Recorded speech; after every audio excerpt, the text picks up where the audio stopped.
All right, everyone, get ready because today we are going to do a deep dive into some pretty cool tips for saving money in 2025. You guys know I love to go deep on this stuff. So when this podcast episode transcript landed in my inbox, well, let's just say I got pretty excited. I mean, think about it. We're using a podcast about saving money to actually save money by summarizing it and getting to the good stuff faster. And trust me, there's some seriously clever stuff in here. We're talking automating your savings so you don't even have to think about it. Cashback apps that make your spending work for you, not against you. And even negotiating bills like your cable and internet.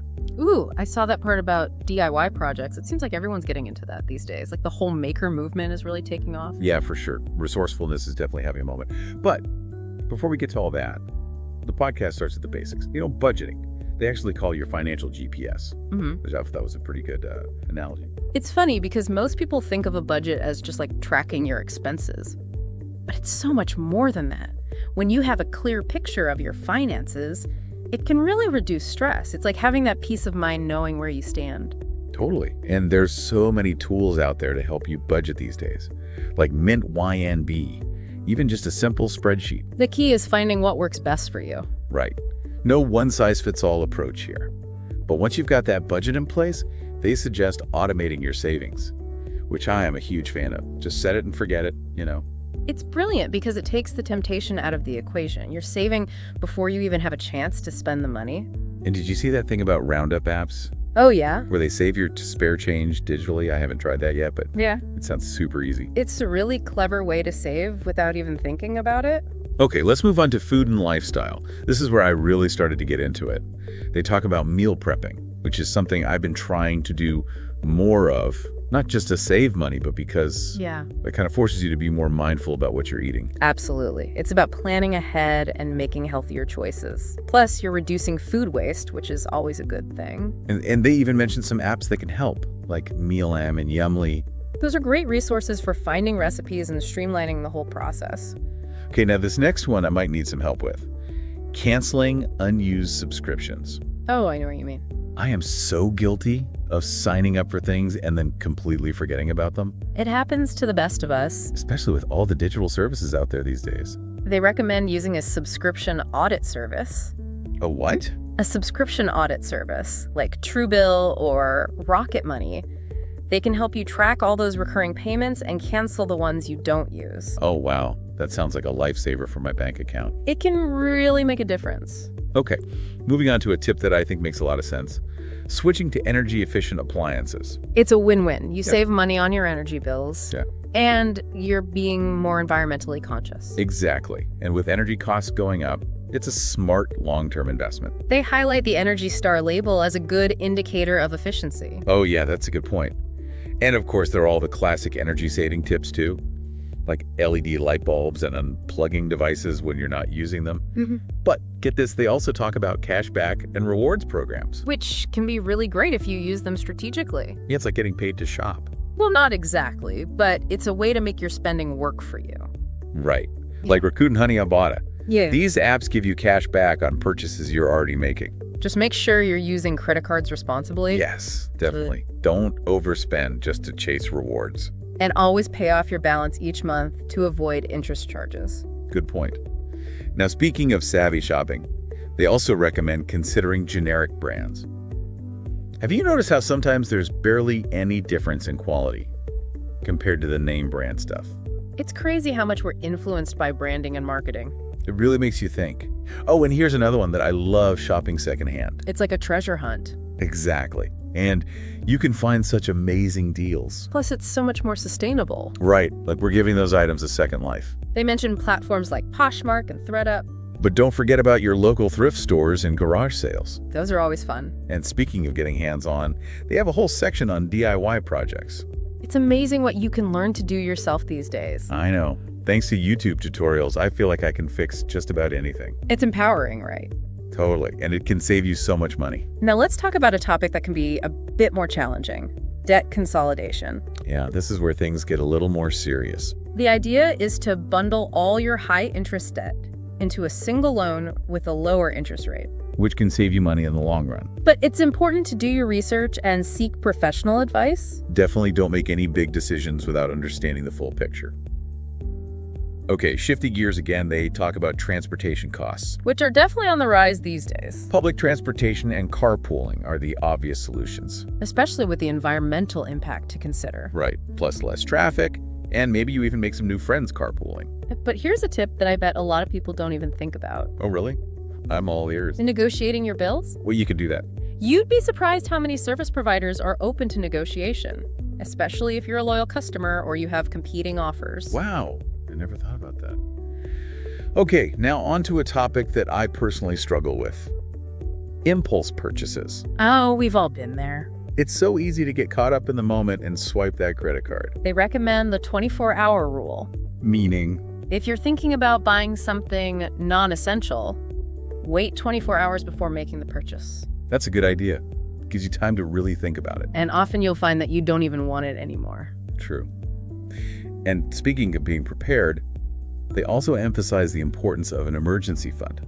It's one of those things that's easy to put off, but having that safety net can make a huge difference. When those unexpected expenses inevitably pop up. Exactly. They suggest starting small and gradually building up to 3 to 6 months worth of living expenses. That seems manageable. We've covered a ton of ground already. Yeah. But they end on a tip that I think is crucial. Financial education. Knowledge is power, right? Especially when it comes to your money. They recommend books like The Total Money Makeover and I Will Teach You to Be Rich. I've heard great things about both of those. It's about understanding the basics of personal finance and becoming a more informed decision maker. Because financial literacy is a lifelong journey, right? It is. The world of money is constantly changing, so we need to stay informed and adapt. Out of all these tips, what resonated most with you? That's a tough one. There's so much good stuff in here. I think for me, it's a combination of automating savings and being more mindful about spending in general. Yeah, those are both great ones for me too. Automating savings just takes so much of the mental effort out of it. And when you're more mindful about your spending, you're less likely to make those impulse purchases that we were just talking about. It's all about making conscious choices that align with our values and goals. Exactly. And that can lead to a sense of control and even excitement about our financial future. That's a great way to put it. I love that. And you know what I think the overarching message here is that saving money isn't about deprivation. It's about empowerment. Absolutely. It's about taking control of your finances and creating a life that is truly your own. I think that's a perfect note to end on for today. But we've only just scratched the surface of this topic, so make sure you tune in for part 2 of this deep dive, where we'll explore even more strategies for saving money and building a brighter financial future. We'll see you then. It's amazing how many of these saving tips connect to self-sufficiency. Oh yeah, totally. Yeah. Like we're taking back control. Exactly. Yeah. Like with DIY, it's not just about saving money, it's about learning new skills and being more independent. It's kind of like a rebellion against consumerism in a way. Right. We're not just buying everything new anymore. We're figuring things out for ourselves. And you know what else I've noticed? What's that? A lot of these tips tie into sustainability too. Oh yeah, for sure. We talked about energy efficiency and secondhand shopping. But it goes deeper than that. Like how? When we repair things instead of throwing them away. When we choose used goods over new ones, it all contributes to a more circular economy. Where resources are being reused and waste is minimized. Exactly. So saving money isn't just about personal finance. It's about making choices that benefit the planet too. It's a win-win for everyone except maybe those big corporations who want us to keep buying more stuff. Right. They don't want us to be self-sufficient. Now let's shift gears a bit and talk about the impact of saving on the economy. That's an interesting angle. You might think that spending is what drives economic growth. Yeah, I would have thought so. But it's actually all about balance. When people save their money, those funds become available for businesses to invest. So it's like a ripple effect. More savings leads to more investment, which leads to a stronger economy. Exactly. Of course, we don't want everyone hoarding their cash. We need a healthy mix of saving and spending to keep things moving. It's all about finding that sweet spot where individuals are securing their financial future while also contributing to a thriving economy. Right. But let's be real, saving can be hard sometimes. Oh, tell me about it. There's always something tempting us to spend. And then there are those unexpected expenses that can throw our budgets off track. It's like a constant battle. That's why it's so important to have a solid financial foundation. An emergency fund can help cushion the blow of those unexpected events. And automating your savings takes the willpower out of the equation. And it's like putting your savings on autopilot. Exactly. But beyond the practical strategies, I think mindset plays a huge role too. In what way? Sometimes we view saving as a form of deprivation. Like we're denying ourselves something. Right. But what if we reframed that thinking? Like how? What if we saw saving as a form of self-care? Self-care. Yeah. When we save, we're investing in our future selves. We're creating a sense of security and peace of mind. It's like giving a gift to your future self. Exactly. It's about prioritizing long-term well-being over instant gratification. That's a really interesting way to look at it. It's a shift from scarcity to abundance, recognizing that we have enough to meet our needs and plan for the future. But I know some people might be thinking, what if I'm already struggling just to make ends meet? That's a valid concern. It's important to remember that every financial situation is unique. There's no shame in seeking help and support. Right. There are resources available for people who need assistance. Absolutely. And beyond that, it's about getting creative and resourceful. Look for small ways to cut expenses, negotiate with service providers, and take advantage of free or low-cost resources in your community. So even if it feels like there's no wiggle room in your budget, there might be opportunities for savings if you look closely enough. Exactly. And don't underestimate the power of small steps. Even saving just a few dollars a week can make a difference over time. It's about progress, not perfection. You know, this conversation has really highlighted the psychological side of saving for me. Me too. It's fascinating how our thoughts and beliefs can influence our financial habits. We often associate saving with negative emotions like guilt or deprivation. But maybe there's a way to shift that perspective. I think so. What if we viewed saving as a form of self-respect? Self-respect. Yeah, it's about honoring our values, taking responsibility for our future, and making choices that align with our goals. I like that. It's like saving becomes a statement of self-worth. Exactly. And when we view it that way, it becomes much more empowering and sustainable. But we can't forget about two key ingredients for successful saving. What are those? Patience and consistency. Those are important for just about anything worthwhile in life. Absolutely. Building wealth takes time. It's a marathon, not a sprint. It's about making those consistent choices over the long haul. And celebrating those small wins along the way. Like paying off a small debt or reaching a savings milestone. Exactly. Those small victories keep us motivated. And even if we slip up, it's not the end of the world. We just learn from our mistakes and get back on track. Progress, not perfection. Now I want to circle back to something we touched on earlier, the connection between saving money and sustainability. Oh yeah, I'm really interested in that. Every dollar we spend is a vote for the kind of world we want to create. When we save by reducing our consumption, buying secondhand, or supporting eco-friendly businesses, we're making a statement about our values. We're showing that we care about the environment and future generations. And that's a powerful message to send. It all ties back to that concept of mindful consumption. Right. It's about being intentional with our purchases, asking ourselves, do I really need this? What impact will this have on my finances, the environment, and my overall well-being? It's about shifting from a mindset of more is better to a mindset of enough is enough. And that can be incredibly liberating. When we free ourselves from the pressure to consume, we create space for more meaningful experiences in our lives. Like spending time with loved ones, pursuing our passions, or just enjoying the simple things. Exactly. And here's the interesting thing. Mindful consumption often leads to more saving naturally. How so?